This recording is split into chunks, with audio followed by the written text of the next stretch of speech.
Berhati-hati untuk beli saham ini, apalagi dengan tujuan hanya ingin mendapatkan keuntungan dividen dalam jangka pendek. Karena resikonya itu bisa terkena dividen trap.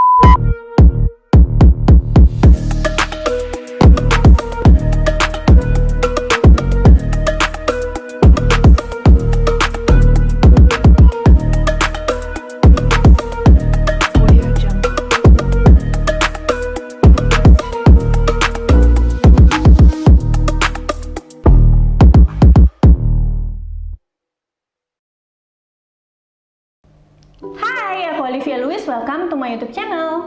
Video kali ini aku akan membahas tentang duel saham, di mana aku akan membandingkan dua perusahaan yang bergerak di industri yang sama. Jadi dua perusahaan ini adalah BJTM, Bank Jawa Timur, dan juga BJBR, Bank Jawa Barat dan Banten. Selain bergerak di industri yang sama, kedua perusahaan ini juga memiliki persamaan-persamaan lainnya. Persamaan yang pertama yaitu kedua perusahaan sama-sama bank daerah. Persamaan yang kedua adalah mayoritas penyaluran kreditnya itu ditujukan untuk PNS, pegawai BUMN, pegawai BUMD, dan juga TNI di wilayah sekitar. Persamaan yang ketiga adalah EPS kedua perusahaan cenderung bertumbuh dari tahun ke tahun. Bahkan nih pada tahun 2020, baik BJTM dan juga BJBR tidak mengalami kesulitan untuk mencetak laba bersih.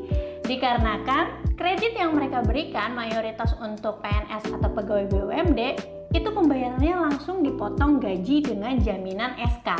Sedangkan persamaan yang terakhir adalah perusahaan ini sama-sama royal bagi dividen, di mana kedua perusahaan dikenal sebagai perusahaan yang memberikan dividen yield yang cukup tinggi di atas bunga deposito.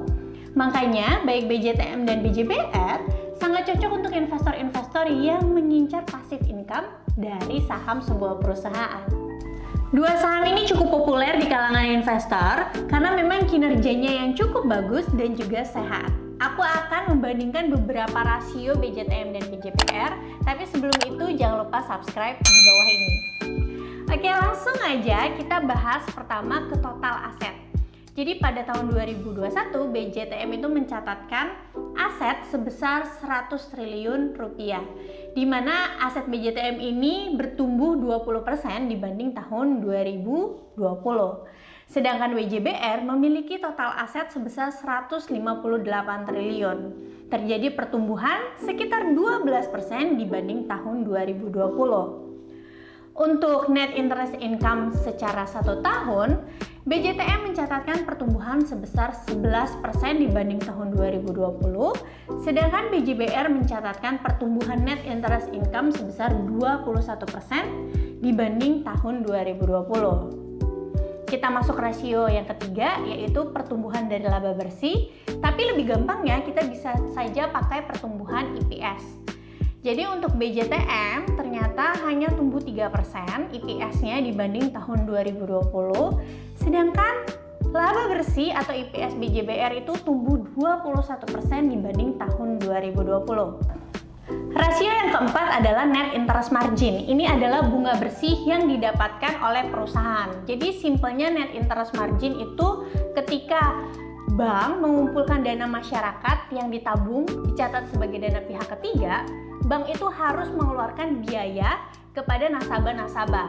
Misalnya kalau nasabah menaruh duit di deposito, maka bank kasih bunga sebesar 2,5%. Sedangkan kalau nasabah taruh di rekening biasa atau giro, misalnya dikasih bunga 0,2%. Nah, biaya yang dikeluarkan oleh bank ini disebut dengan cost of fund. Sedangkan uang nasabah ini nantinya disalurkan menjadi penyaluran kredit, katakanlah dengan bunga 7%. Nah, bunga yang didapatkan oleh bank sebesar 7% dikurangi oleh cost of fund, katakanlah 2%, artinya net interest margin dari bank adalah sebesar 5%. Ini perhitungan simpelnya. Tapi sebenarnya ada komponen-komponen lain di dalamnya. Nah, di Indonesia sendiri untuk net interest margin yang bagus adalah minimal 5%. Sedangkan untuk BJTM net interest margin sebesar 5,11%. Sedangkan untuk BJTM net interest marginnya sebesar 5,11%. Dan untuk BJBR net interest marginnya adalah sebesar 5,8%. Artinya kedua bank ini cukup bagus karena net interest marginnya sesuai di atas 5%. Selanjutnya rasio yang kelima adalah cost to income ratio atau CIR. Ini adalah rasio untuk melihat apakah sebuah bank efisien atau tidak. Tentunya semakin kecil angka cost to income ratio, semakin baik dan juga semakin efisien. Untuk BJTM, CIR-nya tercatat di angka 55%, sedangkan CIR BJBR tercatat di angka 67%. Artinya adalah BJTM lebih efisien dari BJBR. Rasio yang keenam adalah loan to deposit ratio. Ini adalah rasio yang dipakai untuk membandingkan total penyaluran kredit dibanding dengan dana yang diterima oleh bank. Di sini adalah simpanan nasabah. Jadi idealnya angka LDR ini berkisar di antara 78% sampai 92%. Apabila sebuah bank LDR-nya itu di bawah 70%, artinya bank itu kelebihan likuiditas dan kurang dalam penyaluran kredit. Sedangkan apabila bank LDR-nya terlalu lebih dari 95%, artinya bank itu terlalu banyak dalam penyaluran kredit. Ditakutkan apabila ada nasabah yang ingin menarik dana secara besar-besaran, bank kekurangan likuiditas. Nah, untuk BJTM sendiri LDR-nya itu di angka 51,3%, sedangkan BJBR LDR-nya di 81,7%. Artinya untuk LDR, BJBR lebih baik daripada BJTM. Rasio selanjutnya yaitu nomor 7 adalah NPL gross, di mana ini adalah rasio kredit macet. Di Indonesia sendiri, maksimal kredit macet grossnya itu di angka 5%. Tentu aja semakin rendah NPL grossnya semakin baik. Untuk BJTM, NPL gross sebesar 4,4%, sedangkan untuk BJBR hanya 1,2%. Artinya, BJBR lebih aman dari kredit macet dibanding dengan BJTM. Rasio yang ke-8 adalah return on equity atau ROE. Ini rasio yang dipakai untuk mengukur seberapa besar kemampuan perusahaan menghasilkan laba bersih dibanding ekuitasnya. Semakin tinggi angka ROE tentu semakin baik. Untuk BJTM, ROE tercatat sebesar 17%, sedangkan BJBR sebesar 15%. Artinya dari segi ROE, BJTM lebih unggul dibanding BJBR. Mungkin kamu kalau melihat di RTI Bisnis, angka ROE dari kedua bank ini kok beda sama yang aku sebutkan. Jadi ROE yang di RTI Bisnis itu perhitungannya agak berbeda, sedangkan yang aku sebutin ini adalah angka ROE yang aku ambil langsung dari website perusahaan. Kita masuk ke rasio terakhir yaitu cost of fund atau COF.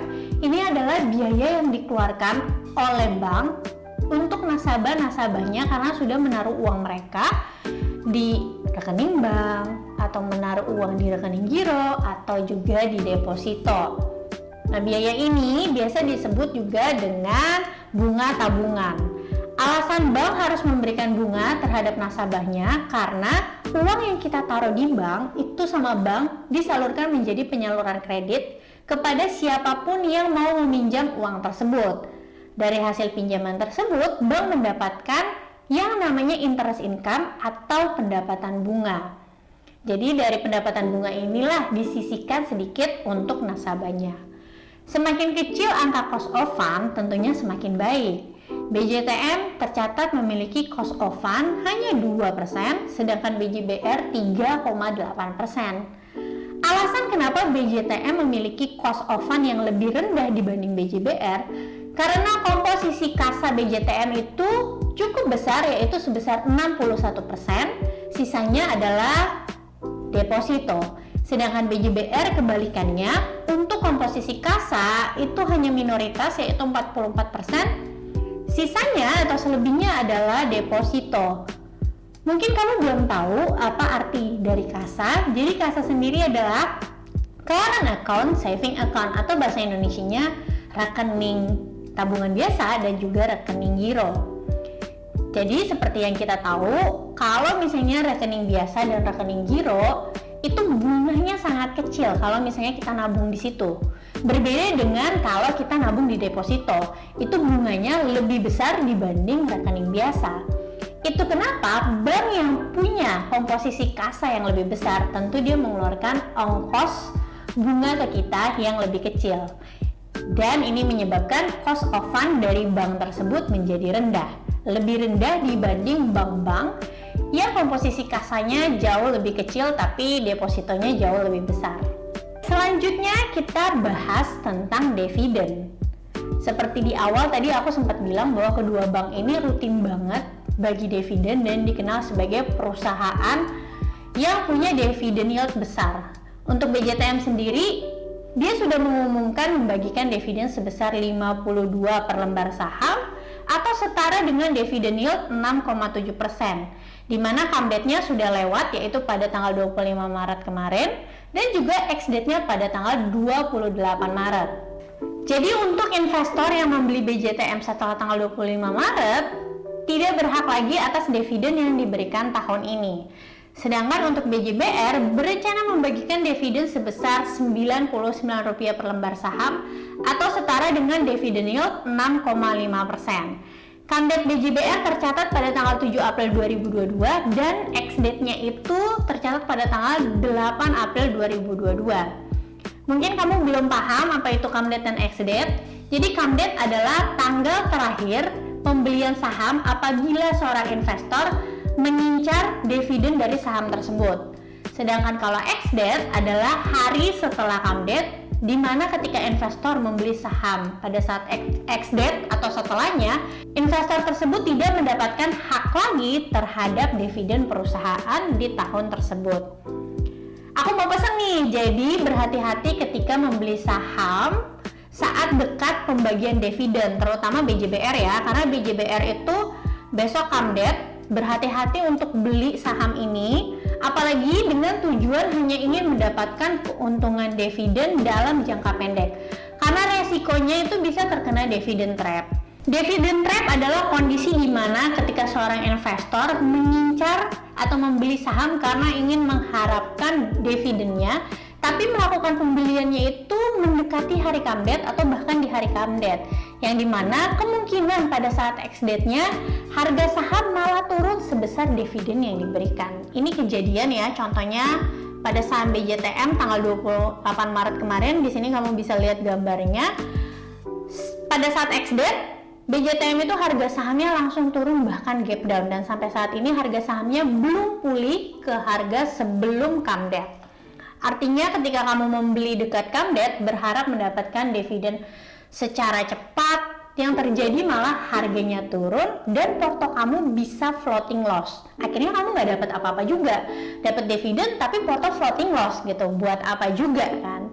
Aku disclaimer, yang aku bahas ini dividen trap itu lebih untuk investor jangka pendek yang hanya ngincar keuntungan jangka pendek. Kalau kamu tipikal investor jangka panjang dan emang mau beli BJBR dan BJTM untuk jangka panjang, artinya kamu tidak perlu mengkhawatirkan penurunan harga setelah ex date. Kejadian BJTM bisa aja terjadi sama BJBR, karena hari ini BJBR itu come date, besok dia ex date, nggak menutup kemungkinan BJBR juga bisa mengalami penurunan bahkan gap down. So harus hati-hati, karena seperti yang kita lihat juga BJBR itu sudah 2 minggu harganya dikerek naik, jadi bisa aja besok terjadi potensi penurunan. Jadi untuk kamu yang ingin berinvestasi jangka panjang di salah satu dari 2 saham ini, aku saranin untuk nunggu dulu atau wait and see. Cukup masukin saham ini ke watchlist kamu. Apabila kamu suka dengan sahamnya, belinya nanti ketika terjadi koreksi di kedua saham tersebut, biasanya di pertengahan sampai menuju akhir tahun. Jadi kamu bisa cicil pelan-pelan dari pertengahan tahun sampai ke akhir tahun. Oke, itu aja ulasan aku tentang BJTM versus BJBR. Pandangan aku pribadi tentang saham mana yang lebih baik, menurutku kedua perusahaan ini atau kedua saham ini hampir mirip-mirip ya, dan memiliki keunggulan dan kekurangannya masing-masing. Tapi kalau kamu cari perusahaan yang efisien, BJTM tentu lebih efisien. Tapi kalau cari perusahaan yang kredit macetnya jauh lebih rendah dan juga growth EPS-nya lebih tinggi, maka pilihannya bisa jatuh ke BJBR. Apakah di antara kedua saham ini ada yang menarik perhatian kamu? Kalau ada, tulis di kolom komentar beserta alasannya. Jangan lupa ya subscribe channel aku, terus juga like serta share video ini ke teman-teman kamu. Jangan lupa follow juga TikTok aku olivialuis.04, juga Instagram aku olivialuis04. Sampai ketemu lagi di video berikutnya.